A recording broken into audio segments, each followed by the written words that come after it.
নগর দায়রা আদালতে বড়ুয়ার বিধায়ক জীবনকৃষ্ণ সাহার জামিনের আবেদনের শুনানি হয় শনিবার।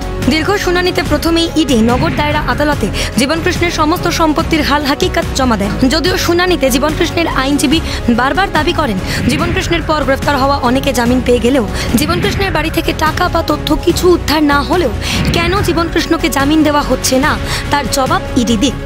অপরদিকে ইডি জীবনকৃষ্ণকে দুর্নীতির মিডলম্যান বলে দাবি করে। যদিও সুপ্রিম কোর্ট থেকে আগেই জামিন পেয়েছিলেন জীবনকৃষ্ণ, সেই বিষয়টি জানিয়ে ইডিকে ভর্ৎসনা নগর দায়রা আদালতের বিচারকের।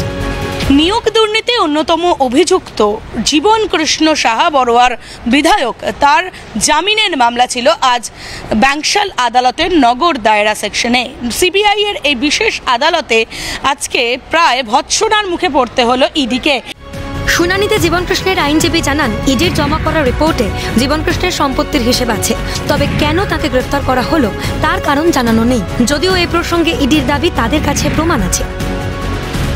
বিচারক ইডির আইনজীবীর কাছে জানতে চান উনি দীর্ঘদিন জেলে থাকাকালীন তদন্তকারী অফিসারদের সঙ্গে দেখা করেছেন, জিজ্ঞাসাবাদ হয়েছে, প্রত্যেকবার উনি একই বয়ান দিয়েছেন, তাহলে ওনার গ্রেফতারি জাস্টিফাইড নাকি নয়। জীবনকৃষ্ণের আইনজীবী জাকির হোসেনের দাবি যতবার ইডি অফিসারেরা জীবনকৃষ্ণকে সমন করেছেন ততবার উনি গেছেন, যা জিজ্ঞাসাবাদ করা হয়েছে তার উত্তর দিয়েছেন।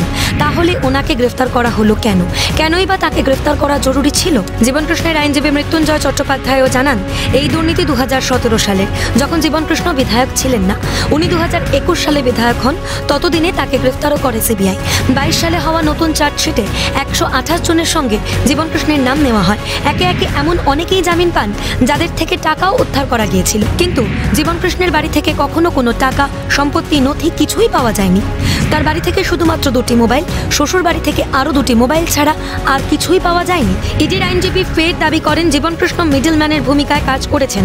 উপযুক্ত প্রমাণের অভাবে আদালতের কাছে ভর্ৎসিত হয় ইডি। ইডির আইনজীবী জানান তাদের কাছে প্রমাণ রয়েছে উনি জেনুইন ক্যান্ডিডেটদের প্রলোভন দেখিয়ে চাকরি দেওয়ার নামে প্রতারণা করেছেন। যদিও তারা আদেও স্বচ্ছ ক্যান্ডিডেট কিনা তা নিয়েও প্রশ্ন তোলে আদালত। বিচারকের মন্তব্য, ওনার বিরুদ্ধে খুব কম অ্যামাউন্ট টাকার তছরূপের অভিযোগ, তাহলে জামিন নয় কেন? ইডির দাবি উনি সোর্স, ওনার হাত দিয়েই টাকা ঘুরেছে। অবশ্য আদালত শেষ অবধি এই প্রশ্নের উত্তর ইডির কাছে চেয়েছে। একজন দাগী ব্যক্তির বয়ান অনুযায়ী ইডি কিভাবে জীবনকৃষ্ণকে অভিযুক্ত বলছে। এই অভিযোগের ভিত্তিতেই সুপ্রিম কোর্ট জীবনকৃষ্ণকে জামিন দেওয়ার পরেও আবার একই অভিযোগে ইডি গ্রেফতারি কেন? এমনকি বেশিরভাগ কেসে ইডি অসফল বলে মন্তব্য করেন বিচারক। মামলার পরবর্তী শুনানির দিন ধার্য করা হয় আগামী সোমবার। যে ওরা সেই মতো প্রমাণ ঠিকঠাক পেশ করতে পারেনি, যেগুলো ওরা পেশ করে সেগুলো ম্যাক্সিমাম সিবিআইয়ের উপরে নির্ভর করে করেছে এবং সিবিআই অলরেডি বেলে আছে। ইডির একজন এমপ্যানেল আইনজীবী ওখানে একটু জজ সাহেবের সঙ্গে একটু অভদ্রতা করেন যে এই সমস্ত ভাষাগুলো ইউজ করা উচিত নয়। সে চার্জশিট থেকেই অ্যানালিসিস হচ্ছে, চার্জশিটের উপরে ওদের বক্তব্য বলছে, ওরা বলুন। জজ সাহেবের তো কোয়ারি থাকবে। 1,25,00,000 টাকা, হ্যাঁ, সে তো দাবি শুরুর দিন থেকে করেছে, আজকেও করছে, পিটিশন অফ কমপ্লেনও ফাইল করেছে যে এই 1,25,00,000 টাকা this is the generated from and defined as a proceed of crime. আমরা তো মানছি না, চিরকালই মানবো না। প্রসঙ্গত সোমবার আদালত চত্বরে কার্যত ইডি অফিসারের হাতে পায়ে ধরে ছেলের জামিনে মুক্তির জন্য কাতর আর্জি জানান জীবনকৃষ্ণ সাহার মা। ইডির অফিসারের আশ্বাস, হো জায়গা হাম দেখ লেঙ্গে।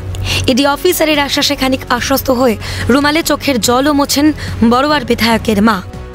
আগামী সোমবার এই মামলার পরবর্তী শুনানি, সেই দিনই আরও তথ্য জানাবে ইডি, এমনটাই আদালতে জানিয়েছে তারা।